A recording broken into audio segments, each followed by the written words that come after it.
Welcome back to Coffee and Conversation. And let's start with Audie news as we always do, because everyone knows this is really his YouTube channel. He's in the other room. He is in a food coma. His fat little cat tummy is full, which means I'm winning the cat food wars. What I ended up doing was I finally just gave up on getting him premium cat food.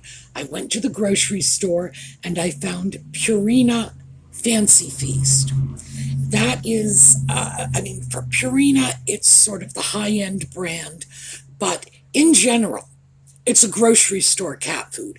It's not a fancy specialty cat food, which is what I've been trying to feed him.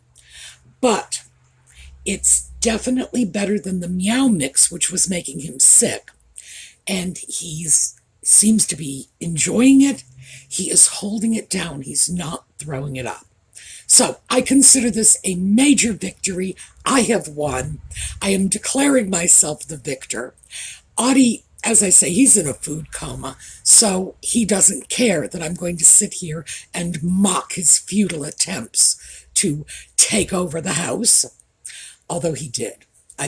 Really, the last few weeks, my life was nothing but opening cans and pouches and bags of cat food and spreading out dishes and putting treats on them. So I'm really glad. The fact is, I love that wretched little beast. And the idea that he was throwing up his dinner all the time was breaking my heart. So I'm thrilled to report victory is mine. Maybe he will come out. I had gone into the bedroom just before I started this video.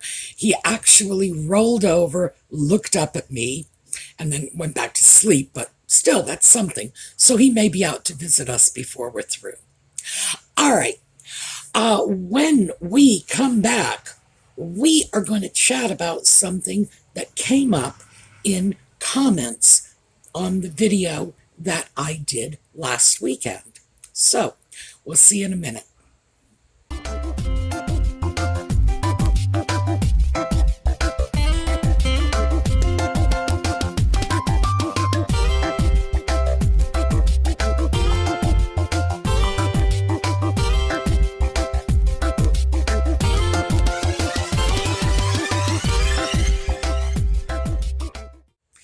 So here's coffee in my little Audie cup so that he will be with us in spirit, even if he doesn't decide to show up. So last week, I was talking about English queens, the 6 that I recognize, the 2 that I don't, why I don't recognize them.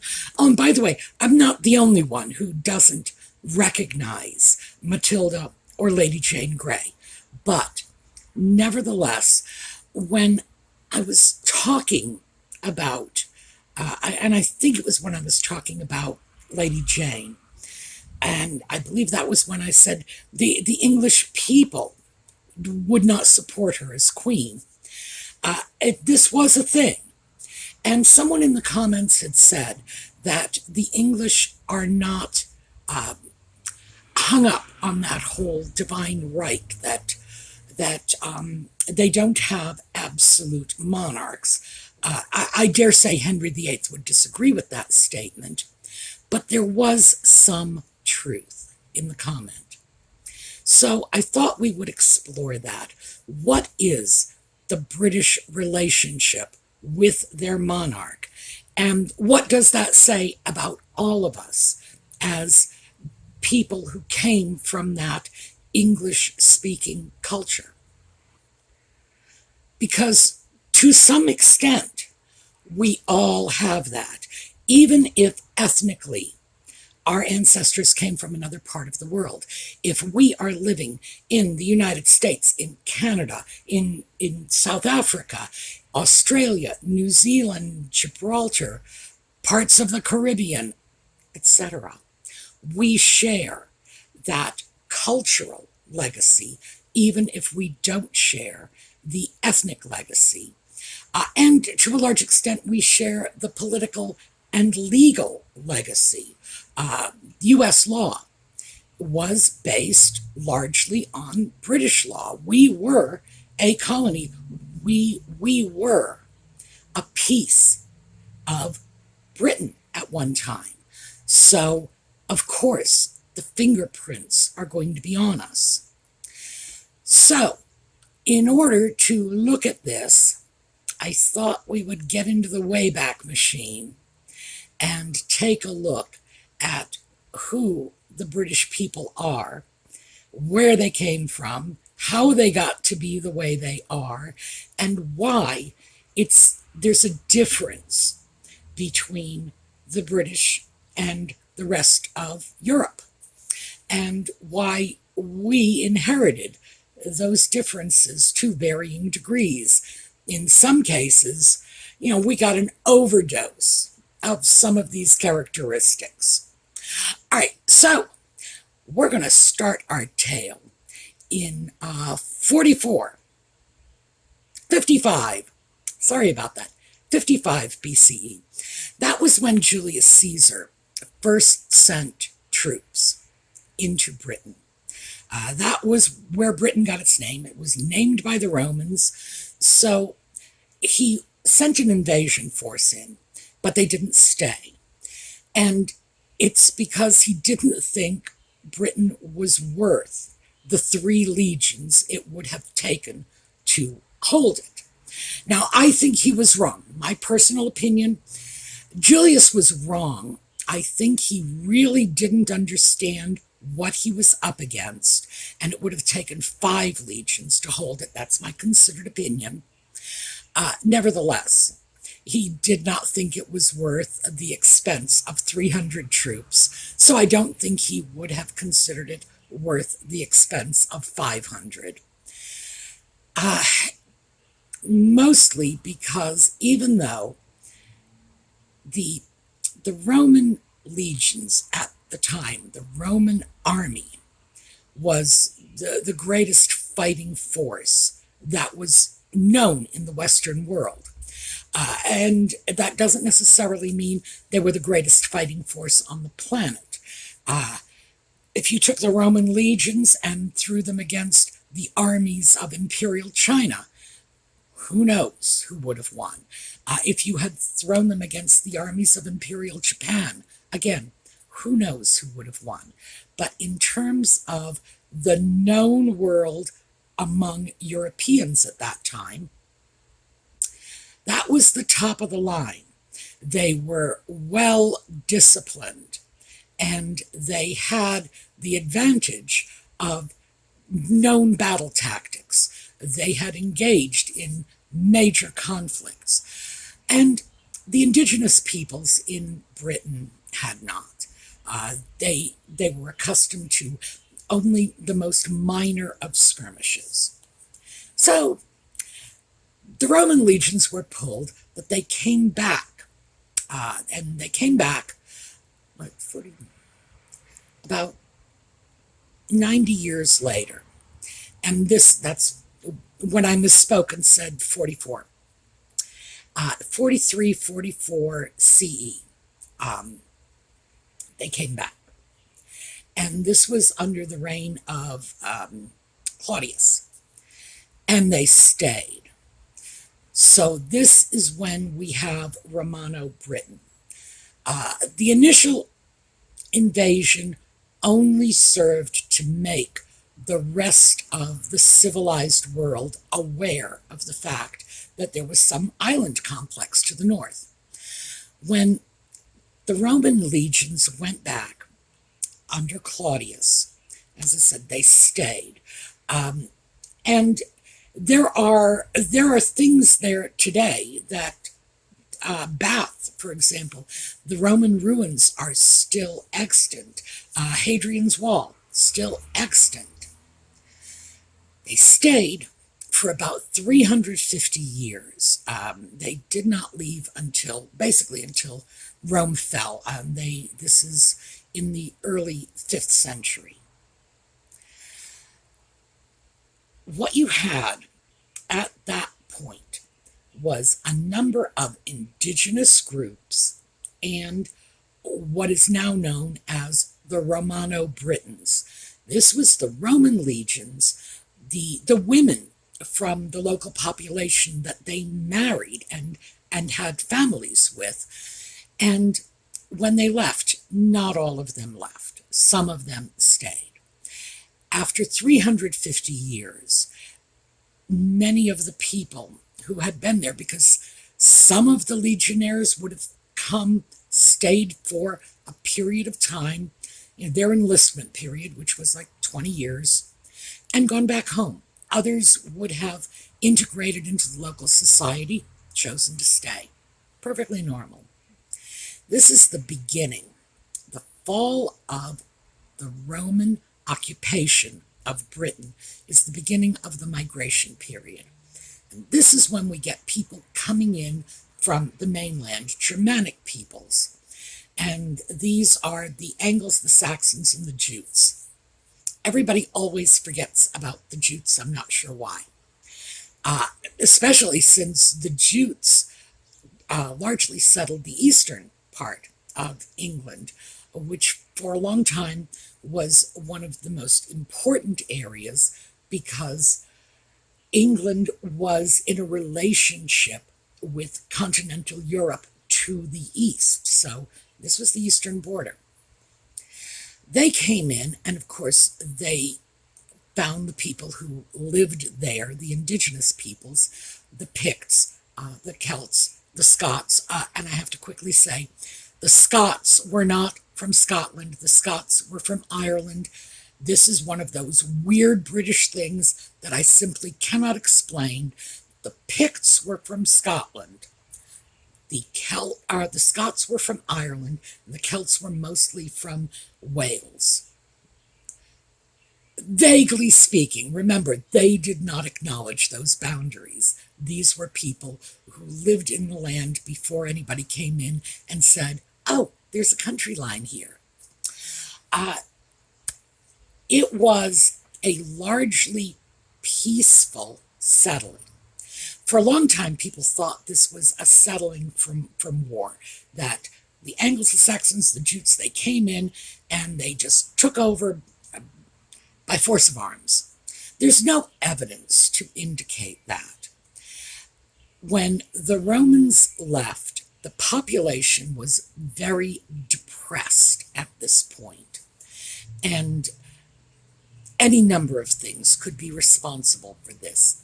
I think that world history in general indicates to us that one of the very real possibilities is that the Roman legions probably brought disease with them that the indigenous population had never encountered.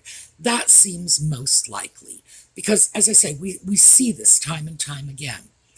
But the fact is, it was a largely peaceful occupation.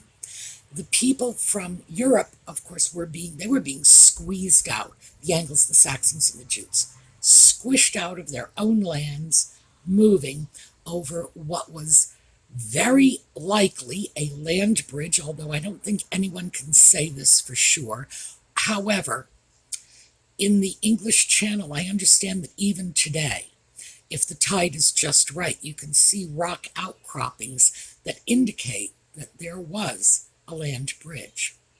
Long gone, whatever it was or was not. So they come over and they have this big, rich country. And it was rich. There was good farmland. We're talking about the medieval warming period when crops were abundant and, forest land, wildlife. It was an island, which meant there were lots of coastal areas. There was plenty of fishing. The Angles, the Saxons, and the Jutes are all coming over. And this is referred to as the migration period. And this takes place in the 6th century. And it's the beginning of the Anglo Saxon era. So 500 to 600, that's the 6th century, we have this influx of new people, and they are coming in a fairly smooth transition. Whatever we used to think about warfare and conquest, there's simply no evidence of it.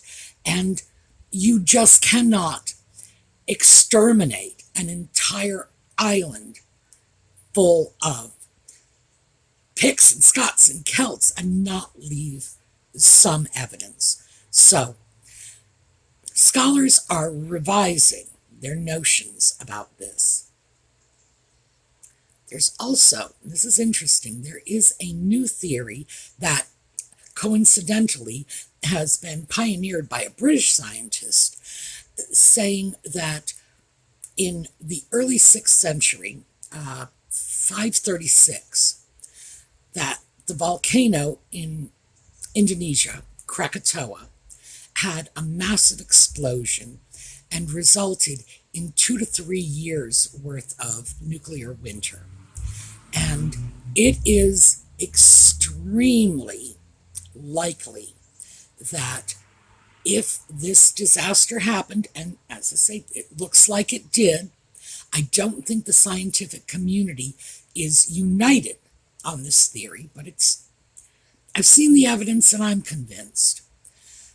That is something that might have resulted in a decrease in the indigenous population of the islands. It would have resulted in famine. With nuclear winter, the weather would have been unseasonably cold for a couple of years because the debris in the atmosphere would have blocked out the sun. Sun would not have warmed the area. 2 to 3 years worth of crop failure. Yeah, you're probably looking at disease, starvation. It is very likely that that had a hand in forcing the Angles, the Saxons, and the Jutes to flee their own land in Europe. They were Germanic peoples. I'd say, yeah, it's likely. On the other hand, it's important to remember this is highly speculative. Nevertheless, they come over. And it is interesting, though, that this disaster is right at the 1/3 mark of the migration period, that the people that were coming over probably did, in fact, benefit from a disaster like that. So they come over, and the next period, by the way, and this is the 7th century, is the conversion. That is when Britain was converted to Christianity. There had been religious people in Ireland, monks and missionaries who had gone to Ireland long before this, but it was in the 7th century that Rome sent sort of the official priests, the Roman priests. There's an interesting story that comes out of this. I'm going to share this because I think it's indicative of the British people's feeling of specialness. Gregory the Great, allegedly, now he was a pope during this period, allegedly went into a slave market in Rome one day and saw some British captives. And he said, "Who are these beautiful boys?" And someone said, "Well, they're the Angli," meaning the Angles. And Gregory was supposed to have said, "Oh no, not Angli, Angeli, because they're as beautiful as angels." And then he says, "Where did they come from?"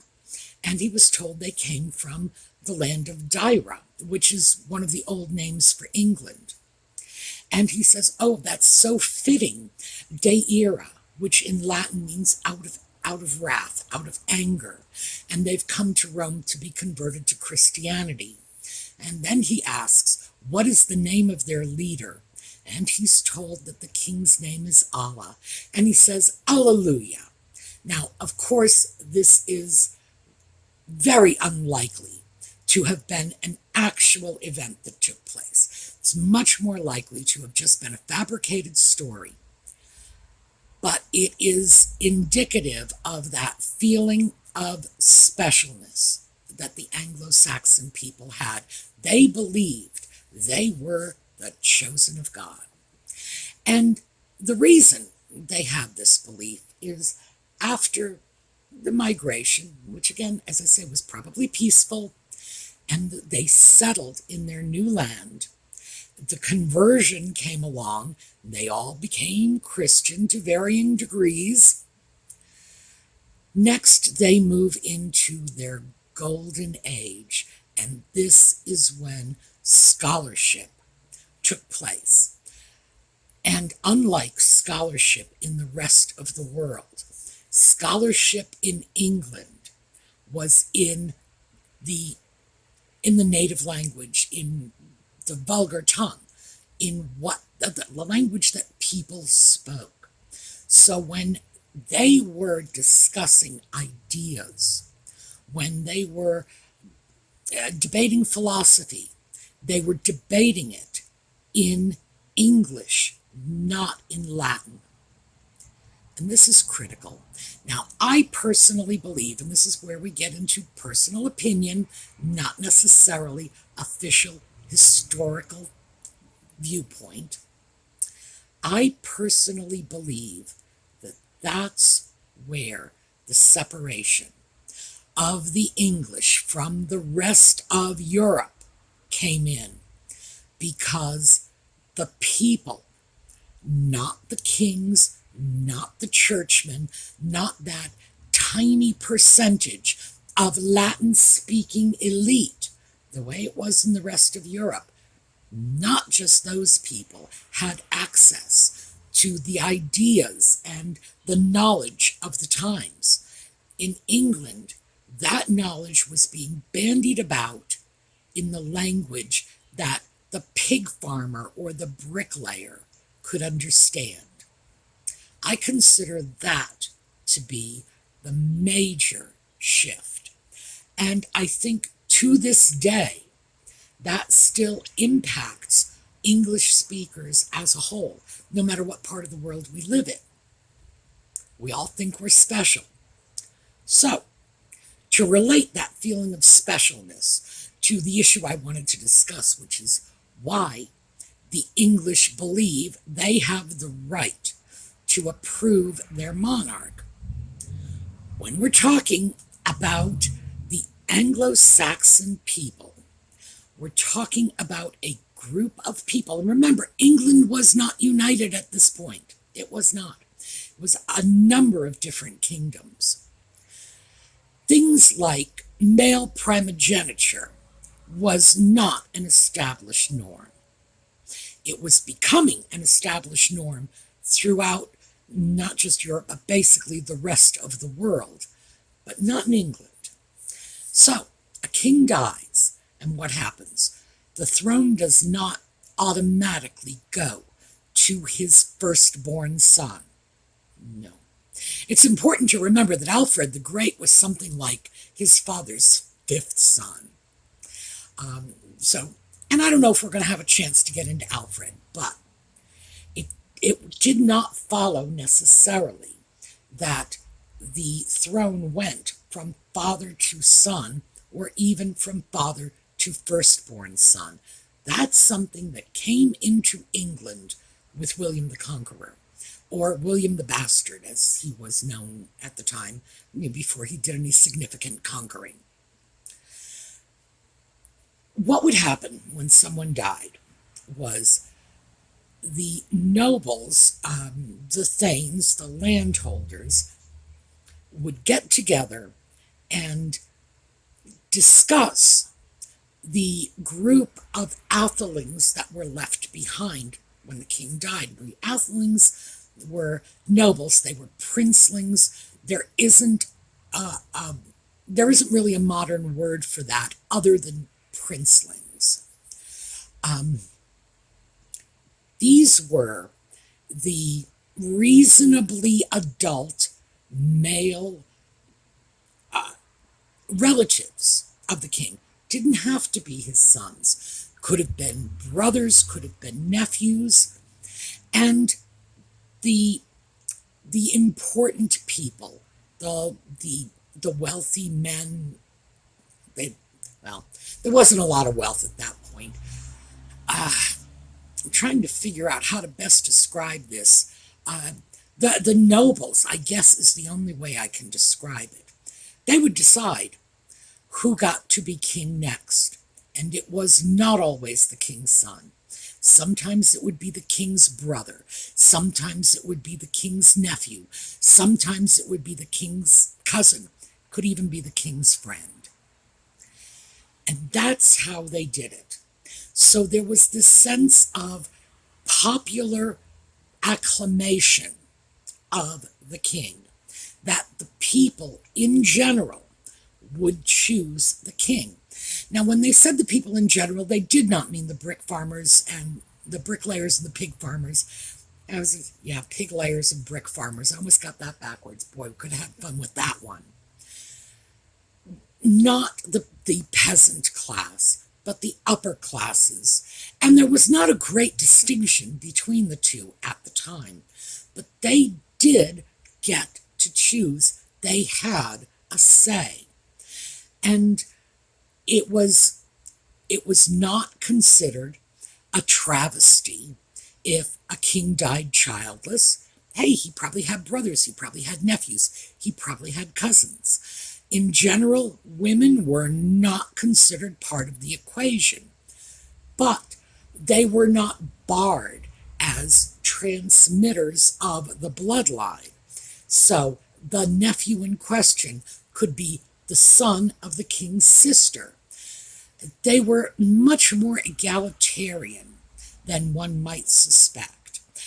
Personally, I have a lot of respect for the way the Anglo Saxon people did things. And I think, in my personal opinion, probably the worst thing that happened in the history of the English-speaking peoples was, I was going to say William the Bastard coming over, but it wasn't. It was actually Harold's crazy brother Tostig going, and this is Harold of England, his crazy brother Tostig went to Harold Hardrada, who was Norse. I don't remember if he was from Norway or Sweden. And Tostig said, I should be king, bring me troops. Invaded England from the north 2 weeks before William the Bastard invaded from the east. So, if Harold had not had to make a forced march across the country in like 2 weeks' time, they probably could have fought off William, who would have slunk home, and life would be grand. Because I don't think the Plantagenets I don't think they were very good for England. So, that's a topic for another day. But what I did want to stress is that we as English-speaking peoples are questioners. We are rebellious. We want a say in our own destiny. But we come by it honestly. We always had that. Going back to the very beginnings of Anglo-Saxon culture, we were a far more autonomous people than people anywhere else on the planet at that time. Very few people had the freedoms and the rights that we had as English-speaking peoples. Now, some of us have taken that to the extreme. I would have to say that the Americans are unusually rebellious. We have a very strong notion of our rights and our freedoms. Our Australian cousins are just about as bad as we are. Or just about as good. Frankly, I consider it a good trait, not a bad one. I do think we should question everything. But this is who we are. It was baked into the nature of our culture. And as time went on, the British people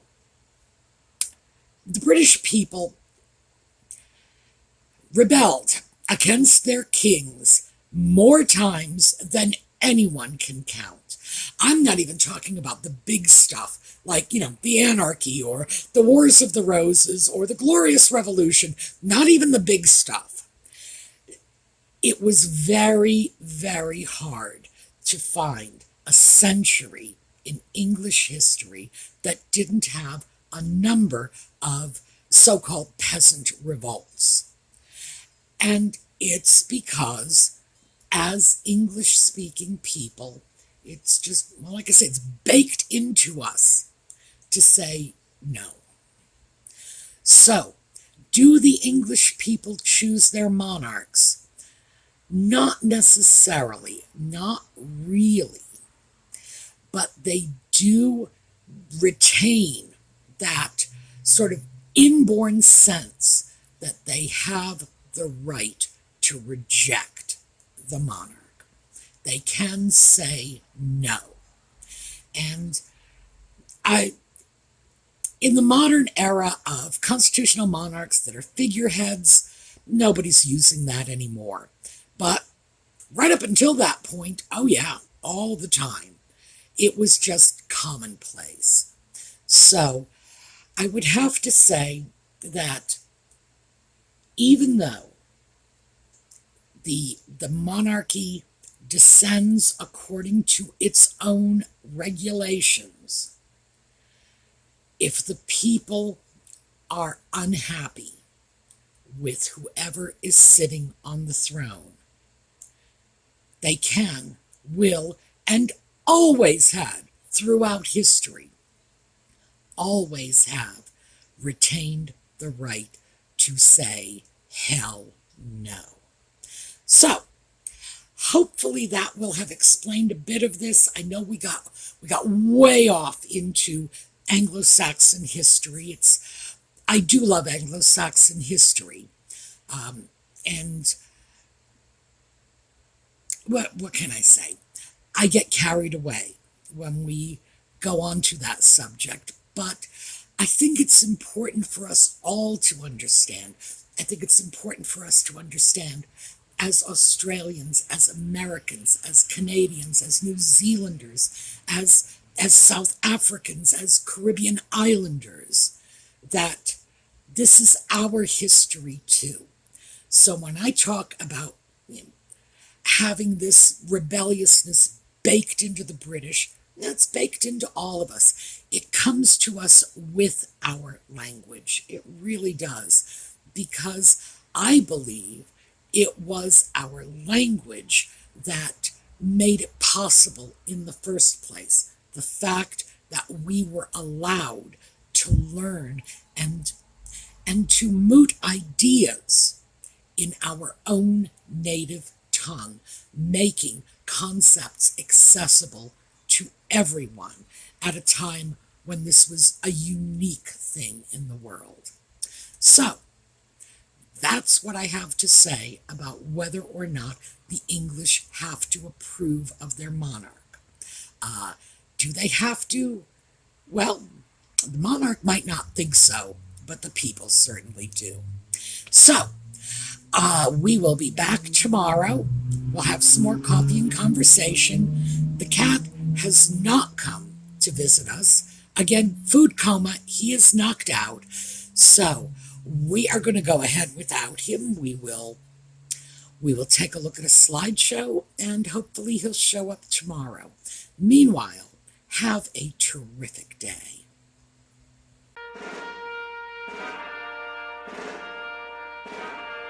My